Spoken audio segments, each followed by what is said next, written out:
Hey guys, Professor Bill, Comic Book University, and the Immortal Hulk issue number 13. Lucky number 13? Now, the story arc is going to end here for the most part. The story continues, okay, but this particular arc where he's in hell with the one below all, that ends with this issue. With issue 13. I guess we're not following the old 6-issue story arc, so they fit perfectly into a trade paperback, right? It's funny how when you don't follow that, you tend to be able to get the best stories out of your writers, huh? I wonder if everybody should consider doing that again. Okay, so let's get started on who actually made this freaking work of art. This issue is called A Booth in the Midwest. If you don't know what that means, it's because you obviously didn't finish reading the book, because these should probably be, and probably are, the last words of the comic book. The writer is Al Ewing. Joe Bennett is on pencils. Roy Jose with Belardino Bravo and Rafael Fonteres are on inks. Paul Mounts is on colors. VC's Corey Petit is on letters. Alex effing Ross on the cover. And there's a variant cover by Chris Stevens and Maury Hollowell. And of course, Stan Lee and Jack Kirby have created the Incredible Hulk, but a Hulk of any name is still a Hulk, so it all goes back to him, immortal or otherwise. They're immortal, damn it. They're immortal souls. So Hulk is, obviously still in hell, and he's skinny and he's gangly, and that's not going to that's going to change. That's not going to persist in this, okay? That changes.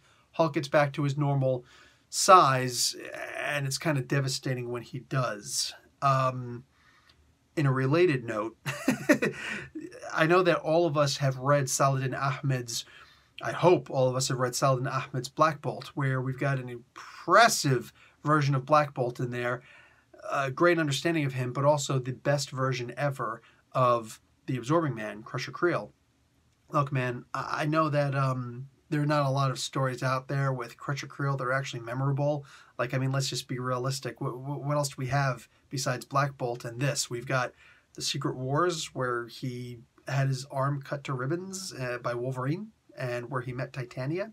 Titania comes up in this issue also. We will see them again, I'm hoping, and it's going to be really cool seeing them, where they're going to show up. Read the issue for more, dude. Wow. Anyway, this version of Crusher Creel in this book is very smart, and I love that. This is probably the most intelligent I've ever seen the Absorbing Man. Dig that. There's a lot of talk of magic in this book and the previous book. It's basically hermetic magic. I know that it's like Talmudic magic, but you may find that hermetic magic seems to go perfectly hand in hand with this as well. Not without good reason. And before you say one came from the other, you should actually do some research. You might be surprised. The interesting part about this is that you have to Google things to really understand where certain aspects of this comic book are coming from. I didn't have to Google this time, but I did Google a few times in the previous issue, and I just remember the stuff because I actually studied this stuff on my own. And it's interesting to see it being used in this context in this comic book. I'm genuinely impressed, and it's lessons how to write a comic book. You could read this comic book and learn how to write a comic book. Not the fine details, the Marvel way and stuff like that, no, but how to write, at the very least, how to write, how to bring forth your stories, how to get multiple voices talking. And I'm not just talking about multiple people, multiple voices talking at the same time. Gorgeous, gorgeous. This is a contender, man. Like, look, they're not putting this stuff up on the bottom of these comic books for nothing, where they're talking about best, by this and this and this. Best of 2018 for Comic Book University 2. The only reason they didn't write that down on there is because I tied it with Venom by Donny Cates, and they didn't like that. Otherwise, they would have absolutely put on there. I'm sure of it. But either way, there's so much history in this, man. There's a lot. Like, we get to see Rick Jones again. Not just a little bit. We get to see him in his A-bomb form, his A-bomination form, that big blue armadillo-shaped thing that can camouflage. We get to see that in here, and the things that he says to Hulk. There's a bunch of things in here that are trying to move you. They're trying to get you to go, Damn, man, you got me. You got me. But none of them quite did it until the very end. Okay, not the final page. No, no, no. A couple pages in from the final page. Excuse me. If you don't tear up, if you don't get a little choked up reading this, you are dead inside, if not just straight dead to me. Oh, man. There are a lot of people. I remember, you don't see a whole lot of them anymore. Maybe they just died. A bunch of people are like, you're saying all these good things about this book, Professor, but I just don't see it. This is like the worst book ever. This is not the Incredible Hulk. No, it's not the Incredible Hulk. It's the Immortal Hulk. Sorry, can't you read? A whole bunch of people upset at me for constantly saying how I'm praising this book. Well, turns out, been a whole lot of us praising this book and their little wind tunnels that they've been living in. It's a funny thing. Look, you don't like the book, you don't like the book, but attacking somebody or talking trash about somebody for liking something that you can't understand? In the meantime, I'm in good company. Or is everybody else just in good company with me? Got to be a little narcissistic. There's a lot to digest in this comic book, including Secret Wars stuff. No, not Secret War stuff. Secret Empire stuff. Excuse me. My bad. There's some Secret Empire stuff in here. Case in point, the fact that Rick Jones is in hell. You know, that's where he died. Secret Empire. There's a lot, though. There's so much to unpack. And Eugene Judd, at one point, goes on to explain what gamma energy is, how the theory of everything, blah, blah, blah, blah. First off, I'm totally cool with the way that it was explained in here. It is not scientific. It should be understood the theory of everything was something that Einstein had thought up. There is no theory of everything. A theory in science means that it's working. It's everything but a law. Like, they just have the most fine, and usually when something in science doesn't become a law, it's usually because it doesn't work with one of the other laws of science. And most of the time, like for instance, the Big Bang Theory, as opposed to the law of the Big Bang, is the idea that it doesn't work with the law of thermodynamics. If it functions with the other 8 major aspects of science, but of physics. But the one physics, the 8th one, if you want to call it the 8th one, the theory of, the law of thermodynamics. Thermodynamics asks a question of the Big Bang that the Big Bang can't answer, and therefore it remains a theory. Until it can answer thermodynamics, it will never be anything more than a theory. But a theory in layman's terms is like a guess. A theory in science is, dude, it's everything but the purest, highest proof of a fact. This most likely happened, or some version, like maybe there's some tweak that needs to be done with it. I don't want to get too far into it. But the theory of everything was devised, it's an inspiration from an idea that Einstein had, where he said, much like he did E equals mc squared, energy times mass equals the speed of light squared, or mc squared equals E, because it doesn't matter where you put the frickin' equation, the equal sign. The idea is that, what do you call it? Einstein tried to put the Newtonian physics, basically just call it Newtonian physics, with quantum physics. And he wanted it because they don't work with each other. Quantum physics is the physics of the very small, the minute, the minuscule, beyond microscopic. It's that stuff that happens inside of a quark, for crying out loud. Like, it's small. Microverse, we could say. But over here, Newtonian physics, this is the stuff that we use, like gravity, when we went to the moon and back multiple times. Yes, that happened. On this Earth that is not flat.